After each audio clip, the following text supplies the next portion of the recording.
The following is going to contain massive spoilers for the second dream and the war within quests. If you haven't completed the second dream and wish to remain unspoiled, this is your opportunity to back out now.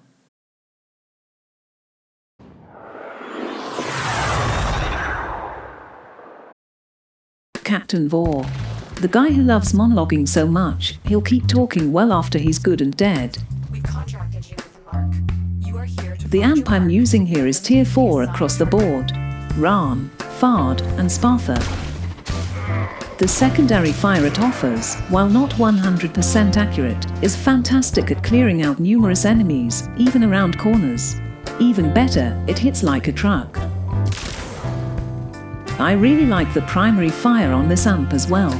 Rapid automatic fire, and very accurate, assuming that I'm accurate. It's great for one-on-one combat.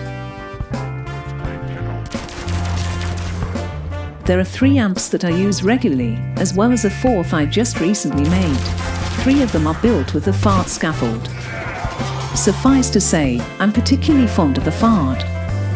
It's all the fun of using a Kienzan, without any of the pain of having to be Krillin. Well, the pain of being Krillin up until he gets with Android 18, which, aside from being awesome, is basically the universe's apology to Krillin for making him be, well, Krillin.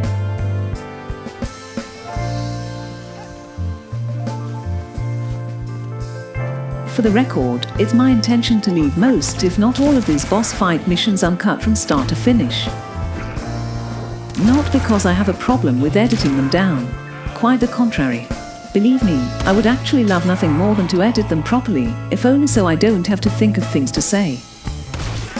Basically, I'm leaving these videos intact because, on the off chance anybody actually watches them, I don't want to have to deal with some jackass claiming I broke my own rules and edited around it. Yes, it's dumb. However, the world is full of dumbasses, and anything that prevents me from having to deal with more of them than I'm required to is a worthwhile endeavor.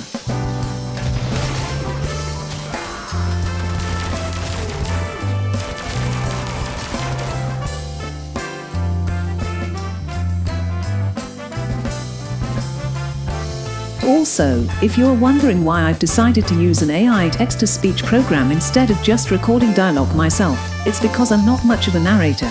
That, and when I'm doing tutorials or how-tos, I like the idea of framing them as coming from a helpful cephalon. On that note, in case you might be wondering, no, I'm not British. I'm actually from Texas. I chose this voice because it was the one I liked the sound of best, and because it reminds me of Little Duck.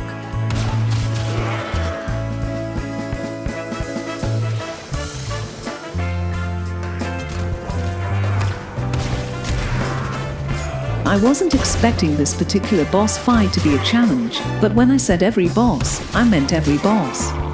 So, here I am to beat the stuffing out of War.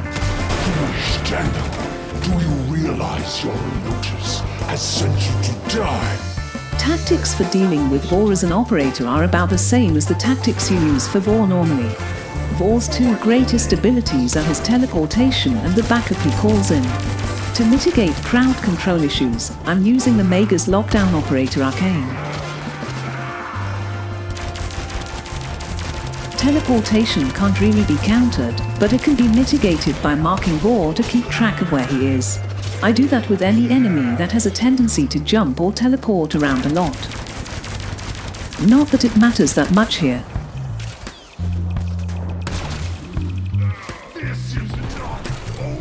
And that, as they say, is that.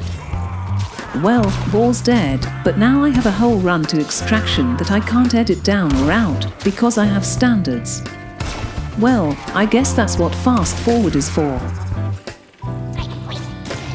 You know, I initially decided to fast forward through the run to extraction to save time, but the high-speed hamster Grineer screaming really sold me on the idea. Seriously, they sound like lemmings. The game characters, not the actual rodents.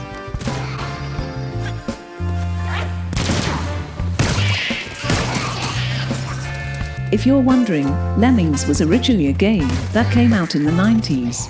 It's basically a tower defense game, only instead of protecting a tower, you were protecting tiny pixelated pseudo-smurfs from their own lack of self-preservation by making their path safe.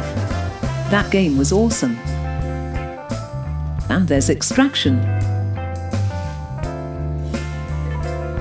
Mission complete. Mission summary.